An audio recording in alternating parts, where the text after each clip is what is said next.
Halo sahabat data, mari kita belajar tentang pendataan potensi desa 2024. Potensi desa atau PODES adalah pendataan lengkap kewilayahan satu-satunya yang dilakukan Badan Pusat Statistik. Data hasil pendataan PODES mampu menggambarkan potensi yang dimiliki oleh suatu wilayah di tingkat desa, kecamatan, dan kabupaten kota di seluruh Indonesia. PODES digunakan untuk persiapan sensus dan digunakan oleh banyak pihak dalam rangka perencanaan pembangunan. Tujuan pendataan PODES diantaranya 1. Menyediakan data yang dapat mendukung perencanaan kegiatan sensus ekonomi 2026. 2. Sebagai sarana untuk updating master file desa. 3. Menyediakan data tentang keberadaan dan perkembangan potensi yang dimiliki desa atau kelurahan yang meliputi sosial, ekonomi, sarana, dan prasarana wilayah. 4. Menyediakan data bagi keperluan updating klasifikasi atau tipologi desa. 5. Sebagai sumber data pemutakhiran peta wilayah kerja statistik. 6. Menyediakan data pokok bagi penyusunan statistik wilayah kecil atau small area statistics. 7. Menyediakan data bagi penyusunan berbagai analisis seperti identifikasi dan penentuan desa tertinggal, identifikasi desa rawan bencana, dan identifikasi desa yang mempunyai kesulitan geografis. 8. Menyediakan data bagi penghitungan indikator-indikator pembangunan atau kemajuan desa. Sahabat data, pendataan PODES 2024 mencakup seluruh wilayah administrasi di Indonesia yang setingkat, meliputi desa seperti desa atau kelurahan, nagari, dan UPT atau SPT, kecamatan, dan kabupaten kota.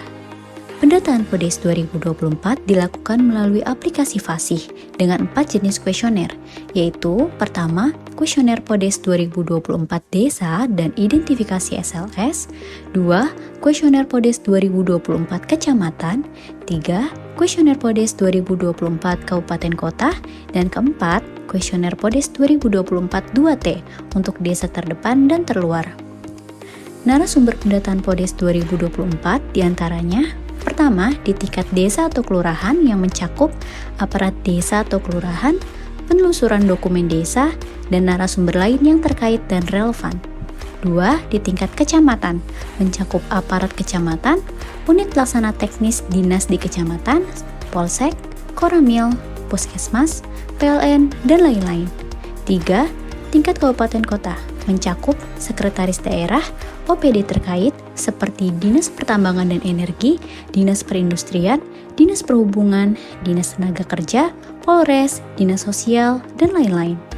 Perlu diingat ya sahabat data, bahwa data yang diperoleh dari narasumber harus melalui persetujuan dari aparat desa atau kelurahan, kecamatan, dan kabupaten kota dengan membubuhkan tanda tangan dan stempel. Output dari pendataan PODES 2024 ini antara lain: pertama, data potensi desa di bidang sosial, ekonomi, dan infrastruktur.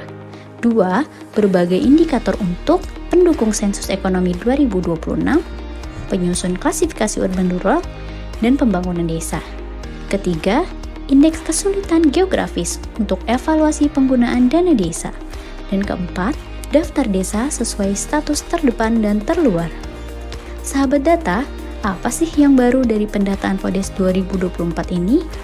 Pertama, ada penyampaian data pre-pendataan PODES 2024 ke setiap desa sebagai bentuk komitmen BPS dalam pemberian salinan data hasil PODES yang pada dasarnya bersumber dari desa itu sendiri.